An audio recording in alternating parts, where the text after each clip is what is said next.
우리는 그 당시 바울의 신학 사상을 알아야 바울 서신을 이해할 수 있습니다. 바울은 바리새파 중에서도 강경파인 샴마이 학파로 분류됩니다. 그는 온건파인 힐렐 학파의 가마리엘 문화생이지만 그는 강경파인 것입니다. 그런 그가 무엇을 추구하고 있었는지를 우리는 알아야 합니다. 바울은 창조주 하느님이 이스라엘을 부른 것은 아담의 죄로 인한 문제를 원래 상태로 되돌리는 사명을 받았다고 생각했습니다.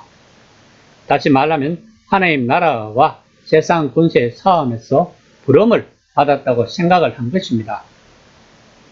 또한 그 당시 유대인들은 부활 사상을 믿었지만 지금 우리들이 생각하는 죽을 때 천국 가는 것에는 관심이 없었습니다. 오히려 그들의 관심은 유일하신 참 하나님이 그의 백성 이스라엘에게 약속하셨다고 믿는 그 구원에 있었습니다. 이 당시 유대교 신학은 유일신론, 선택사상, 종말론입니다. 이것은 이 세상에는 한 하나님만이 존재한다는 것입니다. 그리고 이스라엘은 이 유일하신 참 하나님의 선택받은 백성이라는 것입니다. 그리고 이 세상에는 하나의 미래가 기다리고 있는데 이 미래는 그렇게 멀리 있지 않으며 그 종말의 때에는 참 하나님이 기한하셔서 자신을 계시하시고 악을 물리치시며 그의 백성을 구원하신다는 것을 믿었습니다. 바울 또한 이 모든 내용을 믿으면서 그는 성경을 종말을 향해 나아가는 이야기로 읽었으며 자신이 그 종말을 가져오는 데 일조해야 한다고 믿었습니다. 샴마이 학파와 그들에게 동조하는 혁명 세력은 토라를 향한 그들의 열심을 통해 이 예언을 열렬히 실현하려 했습니다. 그들은 막연히 기다리기보다 스스로 행동하는 편을 택했습니다. 이것이 바로 바울이 로마서 10장 2절에서 언급한 하나님을 위한 열심의 의미입니다. 1장 1절 말씀입니다. 하나님의 뜻을 따라 그리스도 예수의 사도로 부르심을 받은 바울과 형제 소서대네는 강경파인 바울이 예수 믿는 자들을 핍박하다가 사도가 된 것은 다메섹 사건 이후라는 것을 우리는 잘 알고 있습니다.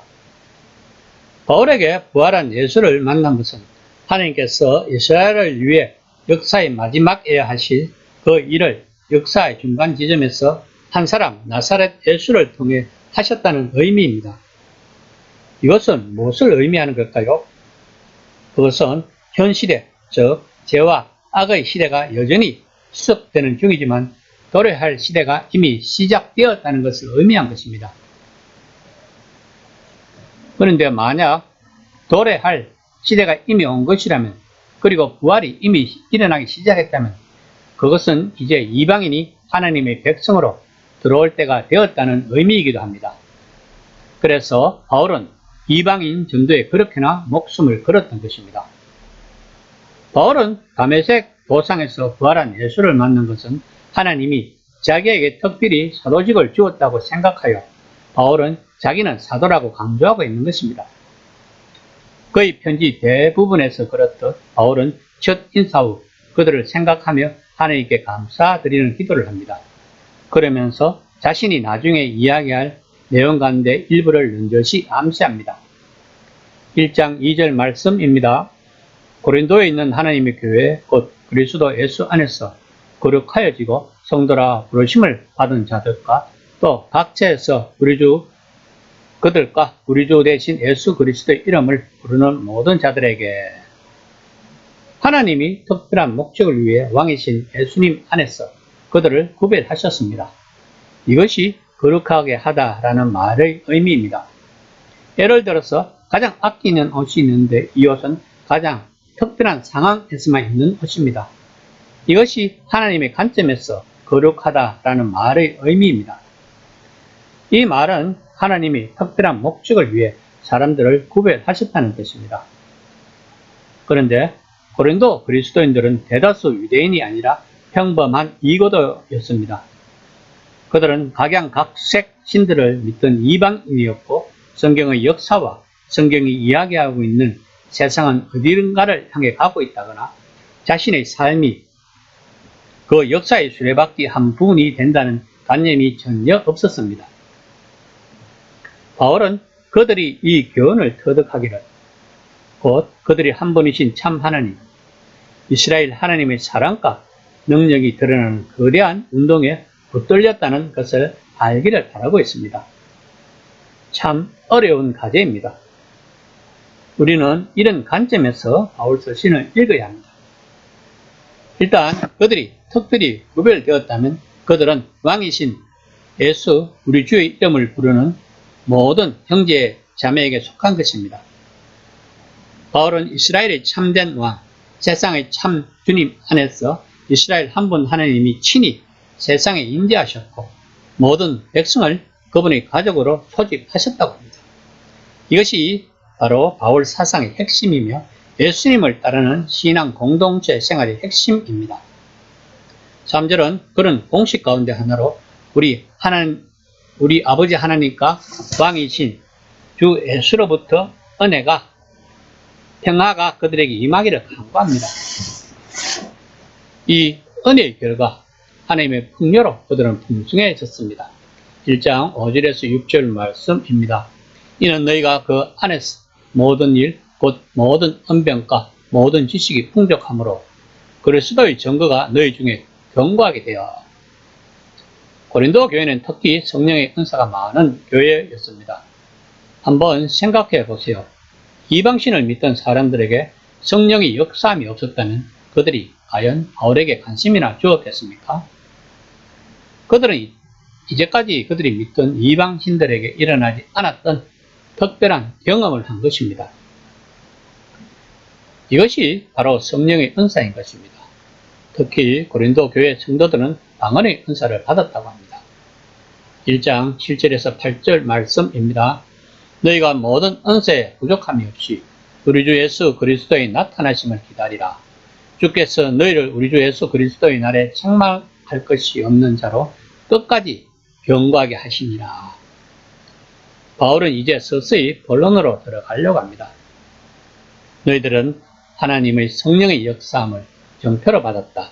그리고 예수님께서 모든 일을 미루어 지으실 때까지 하나님께서 친히 여러분 곁에 계시며 여러분을 흔들리지 않게 해주시는데 무슨 걱정이 필요한가를 이야기하고 있는 것입니다. 1장 9절 말씀입니다. 너희를 불러 그의 아들 예수 그리스도 우리 주와 더불어 교제하게 하시는 하나님은 누구시도다.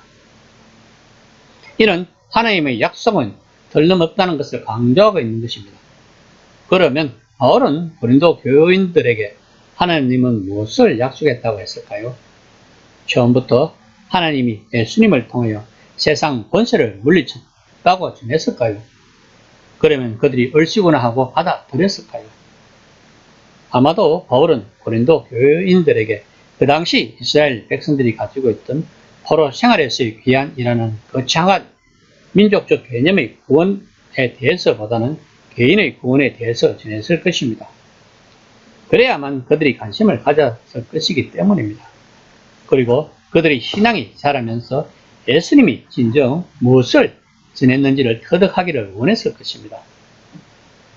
예수님은 이 땅에 하나님 나라를 가지고 오신 분입니다. 하나님의 정의와 공의가 다스리는 전쟁이 없고 다툼이 없고 오직 사랑으로 평화로운 세상 말입니다. 그런데 이방인들에게 이것을 가르친다는 것은 참으로 어려울 것입니다. 이것은 지금 현재 성도들을 보면 잘 알 수 있습니다. 다들 개인적인 구원에만 관심이 있지 이 땅에 진정한 하나님 나라가 건설되는 데에는 관심이 없습니다. 고린도 교회는 이런 점에서 오늘날 우리나라 교회 상황과 비슷합니다. 이방인의 나라인 우리나라도 오랫동안 토착 신앙인 토템이 우리들 DNA 안에 자리 잡고 있습니다. 그것은 바로 우리의 우대 할머니, 어머니들이 했던 새벽에 정한수를 떠놓고 자식이 잘 되기를 비는 기복 신앙인 것입니다. 우리는 고린도 전서를 통하여 구원의 개념을 우리 개인이 아닌 이 세상 전반에 걸친 것으로 좀 더 크게 생각을 해볼 필요가 있습니다. 이것이 신앙의 성숙인 것입니다. 이 시간에 묵상해 봅시다. 나의 신앙의 수준은 어디 있는지를